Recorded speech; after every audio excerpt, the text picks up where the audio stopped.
काय रे, त्याचं घर, त्याची गाडी, त्याचं यश बघून तुला स्वतःचं आयुष्य भिकारी वाटायला लागले? का तुलना करतोय स्वतःची जगाशी? लक्षात ठेव, सूर्य आणि चंद्र दोघेही चमकतात, पण आपापल्या वेळी. त्याची वेळ सकाळी होती, तुझी वेळ अजून यायची आहे. देवाने तुला बनवताना काहीच कमी ठेवलं नाहीये. फक्त तुझं पॅकेजिंग वेगळं आहे आणि त्याचं वेगळं आहे.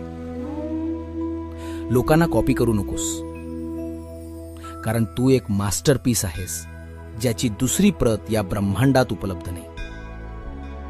तुझ्या बोटांचे ठसे जसे कोणाशी जुळत नाहीत ना, तसंच तुझं नशीब सुद्धा कोणाशी जुळणार नाही.